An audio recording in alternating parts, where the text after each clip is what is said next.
Let's go ahead and revisit exactly what U.S. President Donald Trump posted on his social media platform, Truth Social.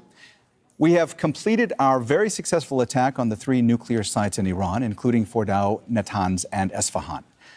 A full payload of bombs was dropped on the primary site, Fordow. All planes are safely on their way home.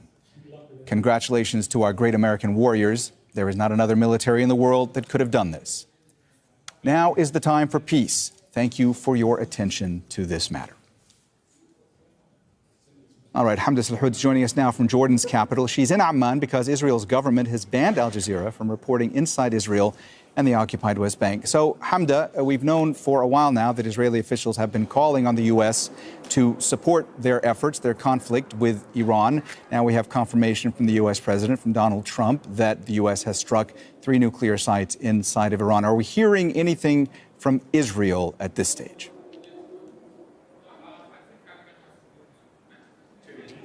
Well, we aren't getting much from Israeli officials just yet because it is late, around 3 a.m. local time. But look, let's just give you some background and some context. Since Israel decided to attack Iran 9 days ago, they had been saying that they do want the Americans to get involved in this. This is what was being pushed in Israeli media. There were banners that were being put up across places in Israel, unclear by who, calling on President Trump to, quote, finish the job. So it's important to note also that within the last day, reports have emerged of Israeli officials having a call with people in the Trump administration, but not President Trump himself, that Israel was growing impatient with the U.S. not deciding if they were going to get involved or not, that they didn't want to wait 2 weeks, this 2-week deadline that President Trump had previously given, that the Israelis were considering attacking the Fordow site on their own. But it's worth mentioning that this is a site that's, 1, incredibly secretive,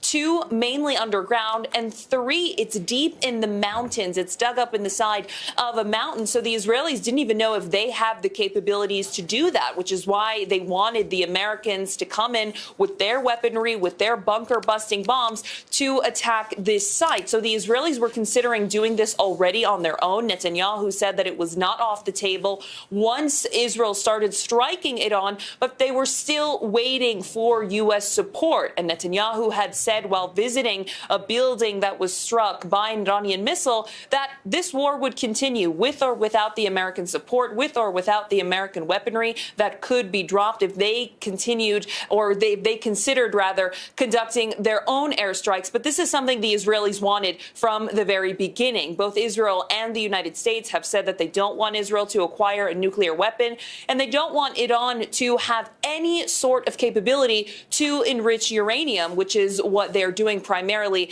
at this nuclear site and sites that were struck. So this is surely going to be received well in Israel as part of their prolonged campaign, they say, against Iran. Hamda, just stay with us for a moment, if you will. On your screens right now, you can see the 3 nuclear sites that President Donald Trump says the U.S. has attacked. U.S. forces have hit Fordow, Natanz, and Isfahan. The Natanz site is Iran's main uranium enrichment site. Fordow is another facility where nuclear fuel can be purified, and Isfahan is a site that Iran uses to convert uranium.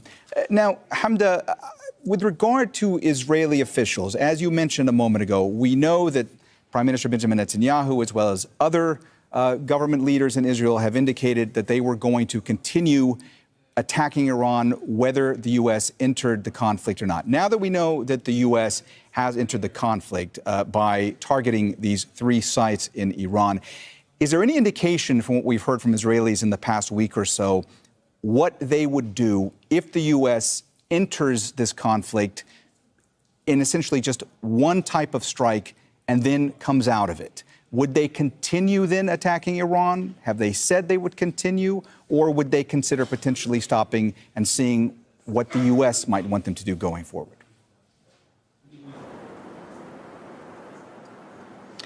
Well, there hasn't been anything specific in terms of what the Israelis would do if the Americans conducted their own strikes. But if you know anything about the Israeli government, the Israeli military, and their conduct in these recent wars that they have started within the last several years, they say that they're going to continue until, quote, the job is done. This is something Netanyahu himself has said. All of his defense ministers, his army chiefs of staff, that they have a job to complete, whether that was in Gaza, in Lebanon, in Syria, in the occupied West Bank, and now in Iran, which is why military officials have said that this is going to be a prolonged campaign based on the information they have, based on the sites that they want to attack, and also based on what they regard as success within the first 9 days of the attacks across Iran. Benjamin Netanyahu has said that for some time this was on his mind. This is something the Israelis have wanted to do. And his army chief of staff, while speaking yesterday, had said that while this will be a prolonged campaign,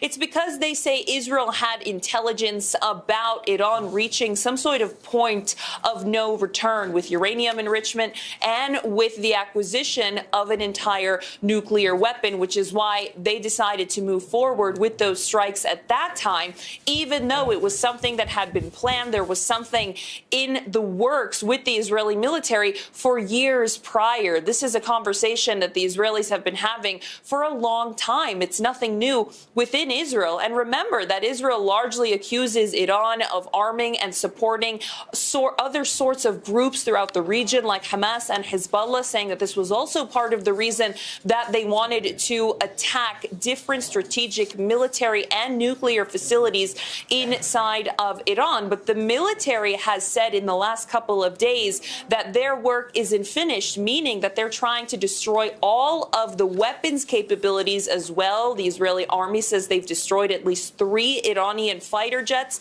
as well as nearly 1,000 drones and other sort of ballistic missile capabilities and different arsenals that are across the country. So Israel says they're still going to continue doing this. This has been something on their minds, these types of strikes that they have wanted to conduct. And there are mixed reviews within Israel about how Israel is going to proceed moving forward, how the government is going to handle yet another war that has been started by the government. So moving forward, you can surely see Israeli government support for the American involvement now in this war. But it'll be interesting to see how the Iranians will respond to this, what type of attacks they'll conduct in retaliation, not just towards Israel and towards places like Tel Aviv, but also against perhaps American targets in the region. All right, that's Al Jazeera's Hamda Salhoud joining us from Amman. Thanks so much, Hamda. Joining us once again now in the studio is our correspondent, Dorsa Jabari, who's reported extensively from Iran and on Iran over the years. Dorsa, are we hearing anything new from Iranian officials at this hour? No, we haven't heard any reaction or even confirmation that these strikes have taken place. The only information that is being shared on the social media channels belonging to official and semi-official news agencies inside Iran, they're just quoting Donald Trump's Truth Social post. There has been no reaction or confirmation even from the Iranian side. Dorsa, you were speaking earlier specifically about those sites that have been hit and targeted by the U.S. I wonder if you could just bring our viewers up to date as to where Iran's nuclear program and where the nuclear sites were as far as their capability in the run-up to all this in the past week after Israel started attacking and before the U.S. entered the fray. Well, Iran has 6 nuclear facilities across the country. The 3 that were hit this evening by the Americans they're the 3 most critical components of Iran's nuclear program. The site in Natanz, it is the biggest facility they have. It is home to the biggest part of the nuclear program. They have the most centrifuges, and it is one of 2 facilities that enriches uranium. The other site is Fordow, that is near the city of Qom. This is the 2nd enrichment facility that Iran has in its nuclear program. These 2 sites were enriching uranium at 60% levels. Isfahan facility is also another critical component in the program. It is a uranium conversion facility that also stores most of Iran's highly enriched uranium stockpile. According to the latest report by the IAEA, Iran has about 400 kilograms of highly enriched uranium at 60% that they have kept inside the country, and it is believed that this is where it was stored. So these three locations that the American president claims they have hit is critical. But one thing we have to remember, of the 6 facilities, 5 of them, these 5 sites have already been targeted by Israeli airstrikes. Now, Fordow, because of the way it was designed, it's about 80 meters deep underground, the facility. The attacks Israel has carried out, and this is according to the IAEA, the UN nuclear watchdog, they have been in and around Fordow, not directly at Fordow. So we know that the Israelis, both according to the IAEA and the Israeli officials and the Iranian Atomic Energy Organization, they have targeted Arak heavy water reactor that has not been operational for years since the 2015 nuclear deal was signed. It went offline as a part of that agreement. They targeted the Tehran nuclear research reactor as well. They have targeted Natanz a number of times. This is the Israelis prior to this attack by the Americans. They have also attacked Isfahan facility, and they attacked, or they tried to attack Fordow. So 5 out of 6. The only nuclear facility that has not been targeted inside Iran is the Bushehr nuclear power plant. This is a facility that is in the southern part of the country and has not come under attack. And one of the reasons many people have been speculating is that because if that facility is targeted, the radiation ramifications would be catastrophic for the entire region. Dorsa, thanks so much for all your reporting. We'll be coming back to you for more details shortly. Let's talk now to Heidi Jo Castro in Washington, D.C. Heidi, what else are we hearing now from U.S. officials or from U.S. President Donald Trump when it comes to the news that broke just a short while ago that the U.S. had struck 3 nuclear facilities in Iran? Well, Mohammed, now Donald Trump has taken to Truth Social again, announcing that he will be addressing the American public about these U.S. strikes on Iran's nuclear sites in about an hour and a half's time. He went on to say this is a very successful military operation in Iran. This is a historic moment for the United States of America, Israel, and the world. Iran must now agree to end this war. Thank you. Those word for word from his latest Truth Social post. And so when he does speak to the American public during prime time in about a little over an hour's time, he will not only have to be explaining these strikes, but as well as trying to sell it, really, that it was a good idea to the American public. You know, this is the first time that the U.S. has directly bombed Iran, a major infrastructure since the Iranian Revolution. And this is something, in fact, that a series of American presidents from both parties have tried to avoid up until this point.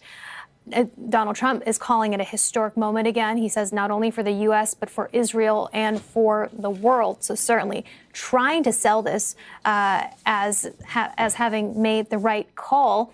That is also being echoed by some of his supporters, including Senator Lindsey Graham, who is an Iran hawk, saying that this was the right call on X. But whether or not the U.S. public believes that as well remains to be seen. They were really mixed going into this. There was sparse polling before this action was taken on whether the U.S. should directly strike Iran. And the Washington Post conducting a poll finding that most people who answered that said that the U.S. should not be taking this route because it would be opening a new dangerous phase of the war. Many Americans, though, 30% at that time, said they simply didn't know. This is not something that's been top of mind for the U.S. public. So much other domestic headlines taking that attention away. But now, front and center, as Trump will talk about this directly to the American public in about an hour and a half. Yeah, Heidi, and as you mentioned, there has been this growing divide within Donald Trump's base, some who are isolationists and some who wanted to see an attack on Iran, and this debate going on within the administration as to what was the best course of action. I want to ask you specifically about another debate that's been going on inside the U.S. the last several days, which is if Trump actually has had the sole authority to launch military strikes on Iran? Because there are many who say that Trump would have needed approval from Congress before taking this kind of action, right?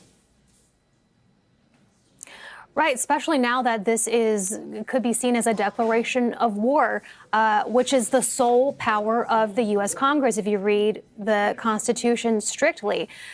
However, historically and in practical terms, U.S. presidents in the recent past have taken, have warranted U.S. military strikes on foreign targets in the past without consulting Congress.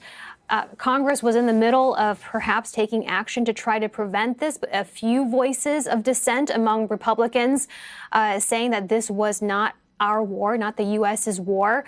Obviously, Trump beat them to the punch, in fact, surprising almost everyone, given that he had initially said that Iran would have up to 2 weeks time to come back to the negotiation table, find a diplomatic solution, and avoid a direct airstrike from the U.S. And then for this to happen just days into that window certainly also cut off much opportunity for dissent among his own party and within his own country. All right, Heidi, stay with us. That's Heidi Jo Castro out of Washington, D.C. for us with all the latest. We'll be coming back to you. Let's go now to Bill Courtney. He's a former U.S. ambassador and nuclear negotiator. He's also an adjunct senior fellow with RAND, which is a nonprofit think tank. He joins us now live from Washington, D.C. Bill, thanks for being with us. Let me ask you first, when it comes to what's just happened, this confirmation from U.S. President Donald Trump that the U.S. has struck these 3 nuclear facilities in Iran, what does that do when it comes to the geopolitical situation going forward, when it comes to regional tensions? How do you foresee all this playing out? It's a bit early to foresee those sorts of things, but it's important to realize that for several decades now, the U.S. and the West have sought to get Iran to end its nuclear weapons program, its enrichment program. And while in 2015 there was an agreement that might have slowed it down, it held no prospect to end it. So President Trump has taken an action really seeming to aim to do something that could bring it into the program, although more will be required than this. Bill, you say that this action, at least is being seen by the administration, that it would bring an end to some of these problems. But the Iranians have said over and over again that if Washington were to join the conflict, that would have severe repercussions. I mean, what is the situation when it comes to U.S. credibility in the Middle East right now and concerns about its credibility going forward? So there will be in the Middle East a number of people who are outraged that the U.S. is once again engaging in a Middle Eastern war.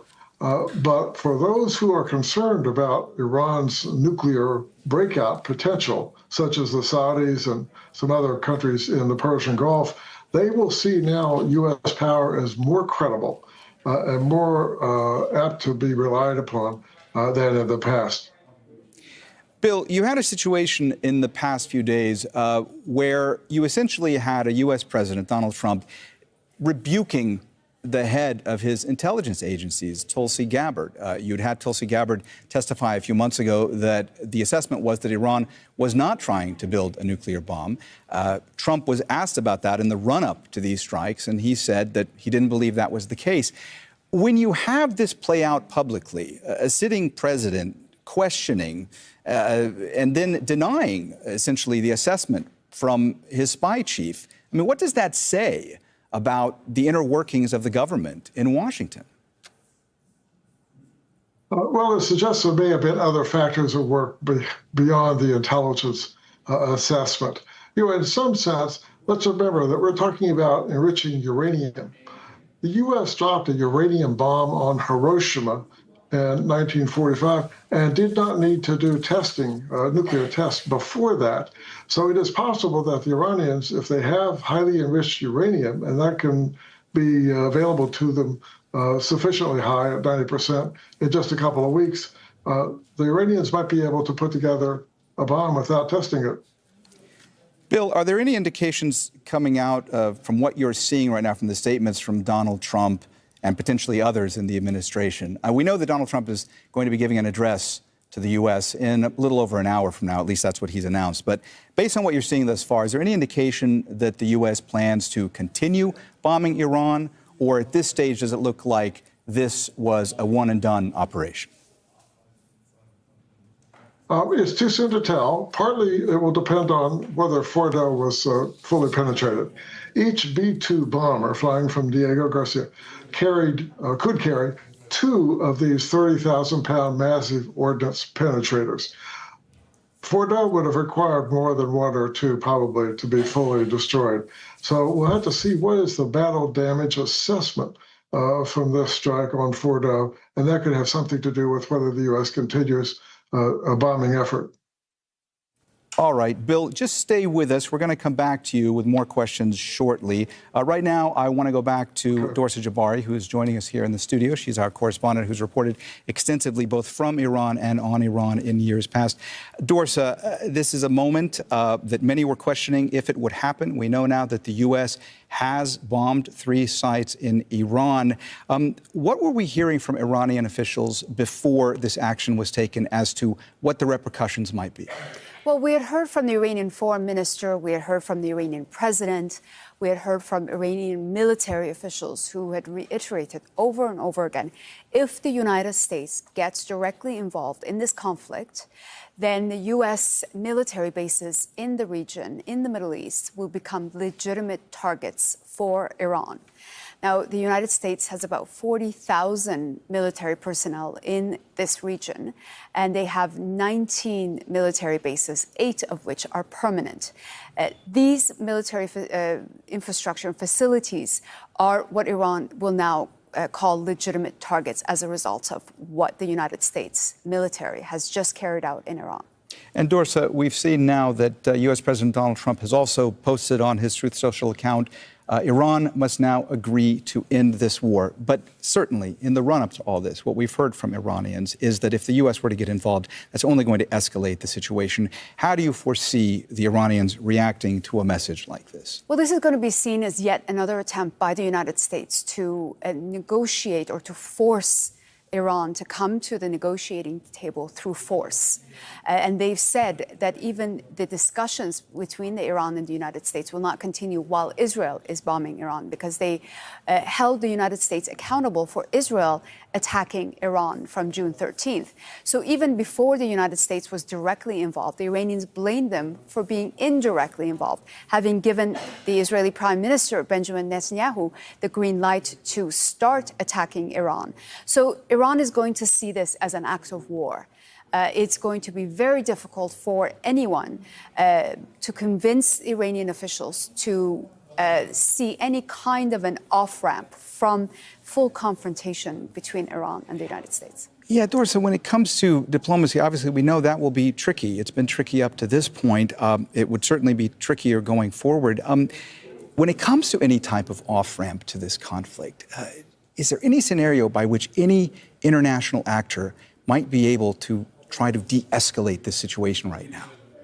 I think we've crossed those lines. I mean, things have happened in Iran that nobody even imagined would happen. Israel attacking energy infrastructure, nuclear facilities, assassinating nuclear scientists, all the top level members of Iran's Revolutionary Guard. These were all acts carried out by Israel inside Iran without any prior warning. So any kind of a political off-ramp is very, very difficult to see now. But of course, diplomacy is never dead completely. There is always hope for diplomacy. And it is now going to be up to the regional countries to really step up and try to mediate some kind of a resolution in this conflict, because it is no longer just Iran and the U.S. and Israel. The entire region is at risk. Dorsa, in the last couple of hours, you were on set with me and you were describing the mood in Iran. We were playing sound bites from some of the people who'd been injured in those strikes by Israel in the last week. I'm curious if you could tell our viewers about what the sentiment has been, what you've been hearing from your sources on the ground as to the mood, how concerned people are, both when it was just Israel attacking Iran and in the run-up to the potential of the U.S. attacking Iran, which now we know has happened. There was a lot of fear and anger, but there was also unity. The fear was about not knowing what they could do. The general public, this is a country of just over 90 million people, the general public really were not prepared for this kind of conflict. The last time bombs dropped on the capital, Tehran, was during the Iran-Iraq War between 1980 and 1988. And it was not even close to the scale of what we're seeing now and how fast Israel and continuously has been attacking various positions in Iran. So people were not really prepared on any level. So it came as very much a shock and surprise. And then there was anger about how this could have happened. The international community remained completely silent. All the Western countries have yet to even condemn Israel's acts in Iran. So there was a lot of anger, and this has united the country. The general population, whatever differences they may have had from whichever side of the political spectrum they sit on, these events of the past 9 days has really rallied the national interest, the feeling of this is a nation at war, and people need to rally behind the flag in order to get through it, and that is what we've seen. All right, Dorsa, stay with us. We're going to come back to you for the moment. That's Dorsa Jabari, our correspondent, live on set with us. We'll be coming back to you shortly. Let's revisit now exactly what U.S. President Donald Trump posted on his social media platform, Truth Social. We have completed our very successful attack on the 3 nuclear sites in Iran, including Fordow, Natanz, and Isfahan. A full payload of bombs was dropped on the primary site, Fordow. All planes are safely on their way home. Congratulations to our great American warriors. There is not another military in the world that could have done this. Now is the time for peace. Thank you for your attention to this matter. All right, let's go back now to Bill Courtney. He's a former U.S. ambassador and nuclear negotiator. He's also an adjunct senior fellow with RAND, which is a nonprofit think tank. He joins us from Washington, D.C. Of course, a lot of moving parts right now, Bill. The president, Donald Trump, has said that he's going to be addressing the country in the coming hour. Obviously, this is a time of, some would say, political peril for Trump because there is a split amongst his base, some with more isolationist tendencies that did not want to see him enter the war in Iran, others that did want to see him go to war in Iran and attack nuclear sites. What do you expect we might be hearing from Trump in the hours ahead? President Trump will likely want to recount what happened, probably provide a bit more detail about what has happened, and try to rally Americans around to the idea that, this is something that was necessary. It had to take place, and only the U.S. could have helped destroy the Fordow complex deep under a mountain. I don't know how much history he'll talk about, but it is useful to remember that both North Korea and Iran were rogue nuclear states. But the West did not feel it could attack North Korea's nuclear program militarily, because North Korea had so much conventional military capability that it could have, for example, have destroyed much of Seoul, Korea, the capital city. So North Korea ended up developing itself as a nuclear power. Now the issue is with Iran. Does the West want to use force to prevent Iran from becoming another North Korea or not? Views have been divided on that. Certainly in the United States, Republicans and Democrats are divided, and Europeans. So President Trump tonight will probably try to rally everyone around the notion that this really had to be done, that as numerous senior Democratic and Republican leaders have said in recent decades, Iran cannot have a nuclear weapon. And so President Trump will probably say he's made good on a pledge that a lot of American leaders have made. Bill, President Trump is somebody who he was publicly quoted many times in the past criticizing the U.S. war in Iraq. And in the last several days, there are many critics of the administration who have said that they believed that the same playbook leading up to the strikes in Iran was being utilized as had been utilized in the run-up to the war on Iraq. The fact that Trump had so publicly criticized previous administrations for the U.S. war in Iraq, how would it make it easy for him to try to sell to his base now that the U.S. is now bombing Iran? So let's remember 9/11, 2001. Prior to 9/11, President George W. Bush made quite clear numerous times that the Bush administration would not be interested in nation building in countries that were very unstable. Then 9/11 took place. Al-Qaeda was operating from Afghanistan. President George W. Bush reversed a lot of his things that he said before, and the U.S. went in to destroy Al-Qaeda and also to take down the Taliban, which had been husbanding Al-Qaeda. So sometimes presidents, for national security or other reasons, have to rise to the moment. And President Trump now probably is going to seek to portray that he has risen to the moment. Bill, Trump posted a short while ago on his Truth Social account, Iran must now agree to end this war. How does Trump expect that Iran would come back to the table now and engage in diplomacy with the U.S. after the U.S. has taken this action? I mean, do you expect that Trump really believes that a diplomatic channel to Iran from the U.S. is open at this stage? For several decades, the West has tried to negotiate, as I mentioned before, the elimination of the nuclear effort in Iran, and that has never succeeded, mainly because the West did not have enough leverage. For example, economic sanctions were not enough leverage to induce Iran to give up its nuclear program. So now military force is being used by Israel and the United States.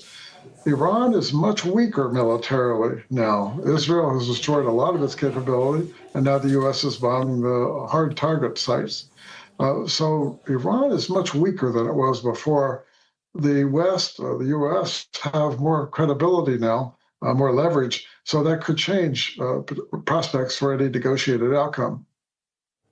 All right, that's Bill Courtney, who's a former U.S. ambassador and nuclear negotiator. He's also an adjunct senior fellow with the nonprofit RAND. He was joining us from Washington, D.C. Thanks so much, Bill. All right, let's go now to Hamda Salhoud, who's joining us from Jordan's capital. She's in Amman because Israel's government has banned Al Jazeera from reporting inside Israel and the occupied West Bank. Hamda, are we hearing anything new from Israeli officials regarding the confirmation from the U.S. that they have struck 3 nuclear sites in Iran? Well, no official confirmation from Israeli officials, but anonymous sources have been speaking to Israeli media saying that the United States fully coordinated these airstrikes with the Israelis. They were informed about them ahead of time, and that there was cooperation together on these most recent airstrikes. It's worth mentioning that there have been reports within Israeli media in the last couple of days, specifically in the last several hours leading up to these American attacks, that there was a lot of frustration on the Israeli side that they did not want to wait another 2 weeks for an American decision on whether or not they would get involved in Israel's war on Iran, saying that the Israeli prime minister never ruled out on attacking the Fordow site in Iran, the main part of their nuclear program, but that they needed American weaponry to do so because of how far underground it is. But Netanyahu still didn't rule it out. So they were hoping for American involvement. Some reports also indicate that they knew it was going to happen,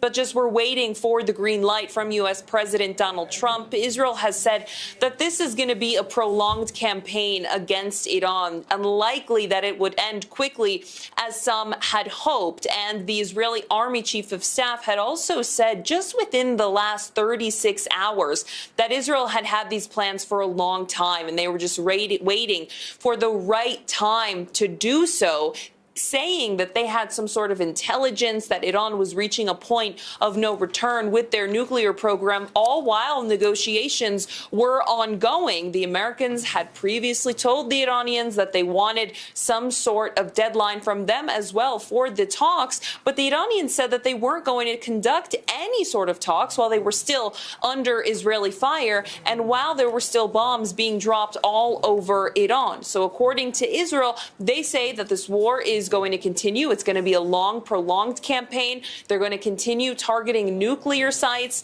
military sites, and other sort of military and IRGC officials, and that they were going to continue conducting any sort of action that made them feel safe, even though there are still many other wars that Israel is involved in that are still open-ended and ongoing. Israel says that within the last 9 days, they have destroyed more than 1,000 Iranian drones from airstrikes, not ones that were intercepted, but from airstrikes that they had conducted across Iranian territory, saying that they're also trying to deplete their ballistic missile capabilities by bombing those arsenals as well, and by trying to kill off really any of these Iranian officials and nuclear scientists who are involved in the military and the nuclear facilities. So while there still, again, hasn't been any official reaction from the Israelis, because it is past 3 a.m. local time, you can expect the Israeli Prime Minister, the Defense Minister, and the Army Chief of Staff to come out in the coming hours in praise of this American decision, saying that they're working now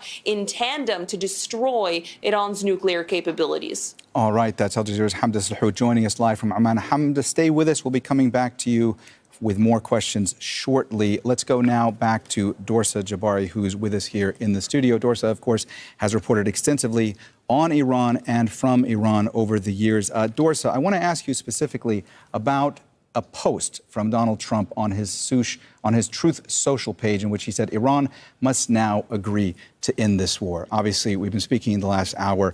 Iran has been very clear that if the U.S. were to enter the fray, that essentially that would stop all diplomacy. What do we expect the Iranians to say to a post like this?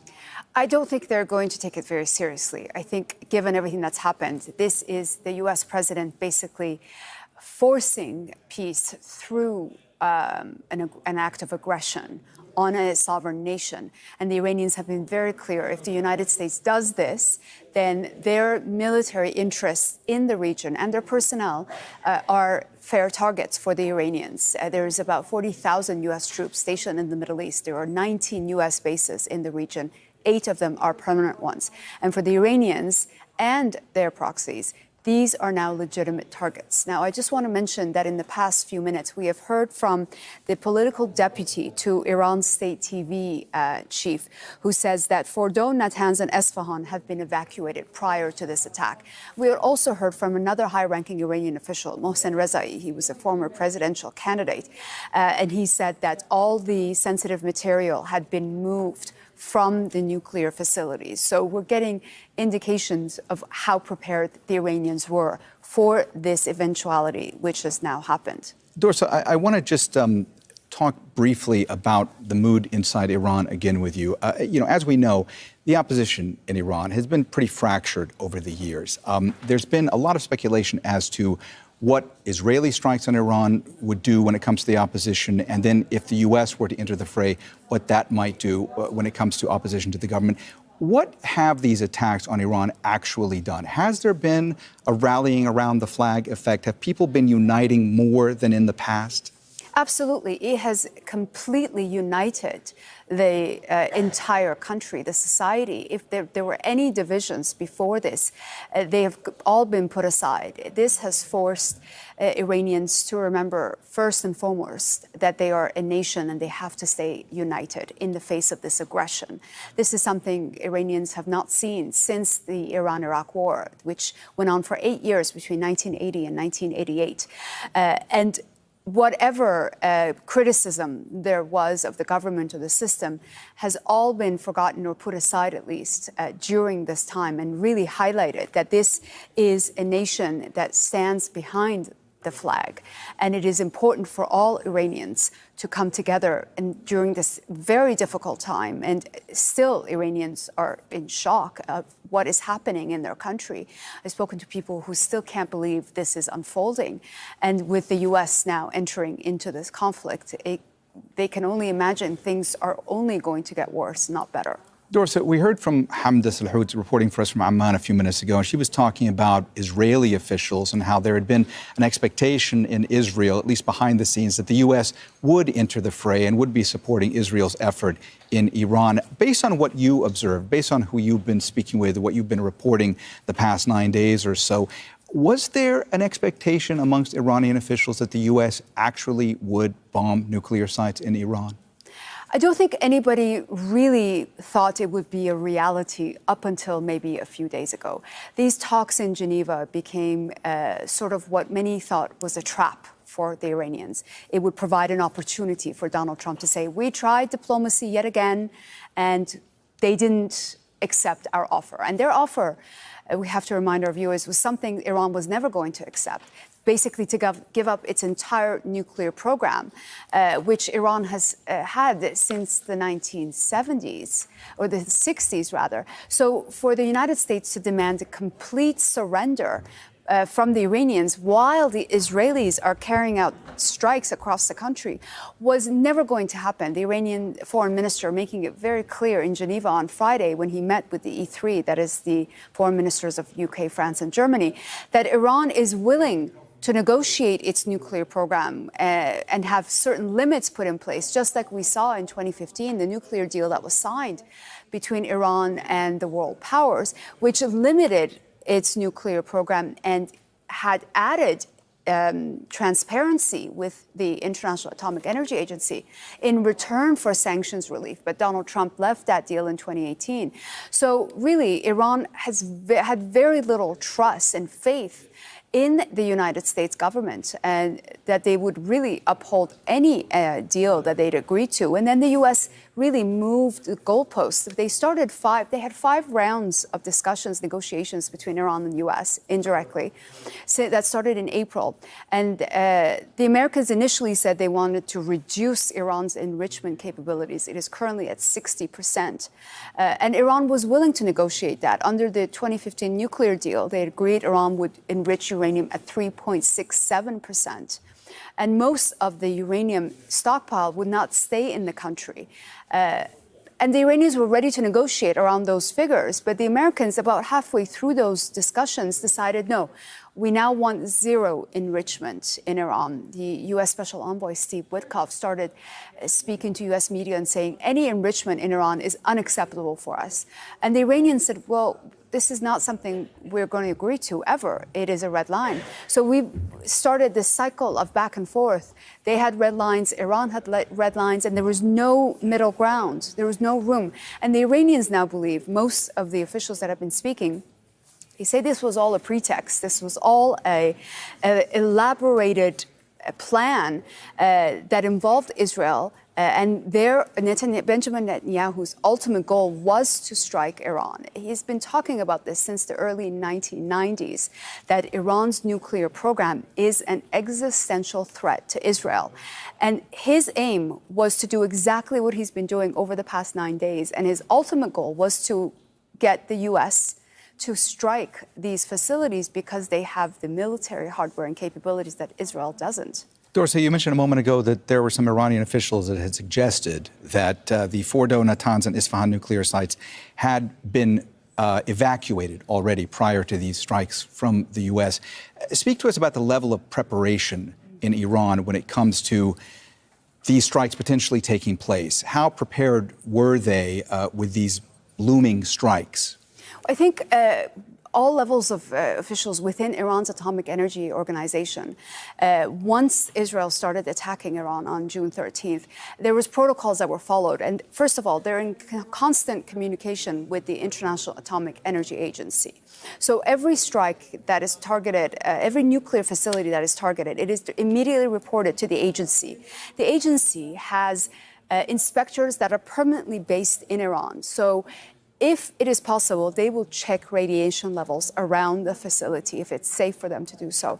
And they will report on the amount of damage or impact these strikes have had. And until now, the statements from the agency have been that there has been certain amount of damage caused, but there's no alarm in terms of radiation. And we understand that there was protocols that were followed, that Iran, the officials in Iran would have moved the sensitive material, evacuated the staff out of these facilities when the attacks began in June 13th.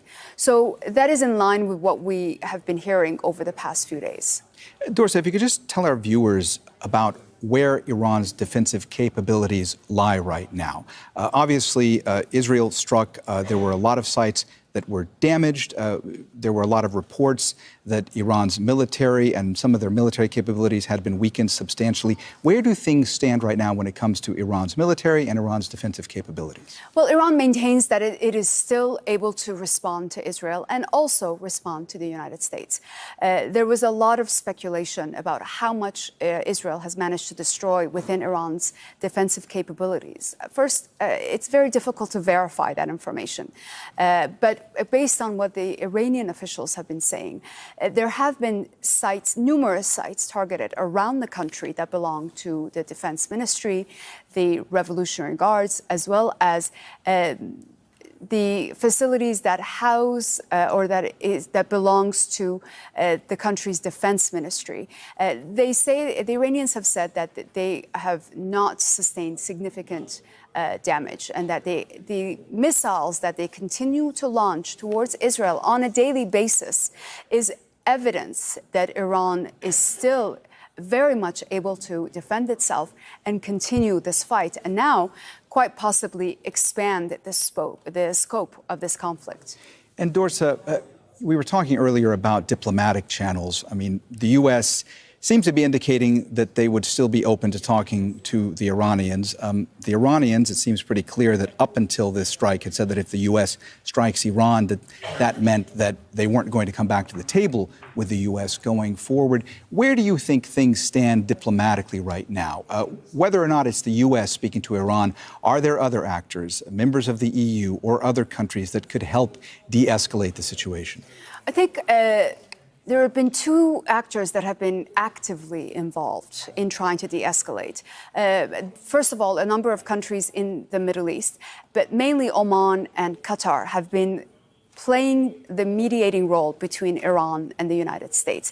We also know that Saudi Arabia has also been involved in trying to find an off-ramp in this conflict. So I think it is really up to these countries in the region that are going to possibly be directly seeing the result of any kind of an expansion in this conflict. They're going to be the ones that have to play the biggest role in trying to find a political off-ramp. Dorsa, is there any indication at this hour from Iranian officials as to what the response will be, either militarily, politically, diplomatically, going forward, the response to this strike from the U.S.? We haven't heard anything yet officially. You have to remember it is the middle of the night in Iran. So we're still waiting for official reaction and confirmation from the Iranian officials. But they have made it very clear in the past on all levels of officials, political officials, diplomatic officials, military officials, even the president himself has said that if the United States does exactly what they did tonight, Iran will respond with a military response. So, and the U.S. interest in the regions would be the target. And Dorsa, the Iranians have been clear that if the U.S. were to take this action, that they would retaliate by targeting potentially U.S. bases in the region. How much concern is there amongst Iranian officials about what kind of response that action would provoke going forward? Well, there's a certain understanding that Iran has to respond to this act by the United States, this act of aggression, and they will call it an act of war. Their response, the level of response, is going to have to be decided, basically, by the commander-in-chief in Iran, that is Ayatollah Ali Khamenei. And given everything that's happened with what Israel has been carrying out inside Iran, it is unlikely that the response would be a muted one. We have seen the response towards the Iranian missiles and drones towards Israel over the past 9 days. We have seen Iran targeting various military, energy, and sensitive infrastructures inside Israel and the occupied territories. So it is going to be likely that the Iranians will have to show force when it comes to responding to the Americans. All right, Dorsa, thank you so much for bringing us up to speed and for breaking that all down for us. We appreciate it. Please stay with us. We'll be coming back to you for more details going forward. All right, Shahram Akbarzadeh is the director of the Middle East Studies Forum at Deakin University in Australia. He's also a non-resident senior fellow with the Middle East Council on Global Affairs in Doha. He joins us now live from Melbourne. Sir, thank you for being with us here on Al Jazeera. Let me ask you first, based on what you're seeing at this hour, this type of escalation, the fact that the U.S. has entered the conflict and struck these 3 nuclear sites inside Iran, where does that put things geopolitically, and how much does that bring up the heat in the Middle East right now? Well, thanks for having me, Mohammed. This is obviously a very dangerous turn of events. President Trump has stepped on a very slippery slope here. There were only 24 hours prior to this. There were negotiations, there were talks in Geneva between Iran and 3 European powers. And the end result was that European powers suggested that there's a scope for a diplomatic solution to now turn around and bomb nuclear facilities in Iran has basically made the United States a target for Iran. So Iran will feel obligated and really in a corner to respond to this attack, and that could be devastating for the region, devastating. Shahram, where do you see things going forward in the hours and the days ahead? I mean, what kind of response do you anticipate from Iran? I think Iran will try a 2-track approach. The first track would be appealing to international law, international institutions. The attack, Iran will argue, is illegal and under international law illegitimate. In fact, the Israeli attack, Iran argues, is illegal and an assault on Iranian sovereignty. So that's going to be an argument that Iran puts forward at the United Nations Security Council. And Iran has the support of Russia, China, and many other countries that agree with the Iranian position. The second option that Iran is also very likely to pursue at the same time is to get back at U.S. assets in the region and also utilize its various proxies and allies in the region to hit at U.S. assets. So we see a 2-pronged approach. And unfortunately, the military response that Iran is going to pursue, is very likely to pursue, puts the whole region at risk. All right, that's Shahram Akbarzadeh, who's the director of the Middle East Studies Forum at Deakin University in Australia. Thanks so much for joining. For exclusive and latest news, like, share, and subscribe to American News Channel USA YouTube channel.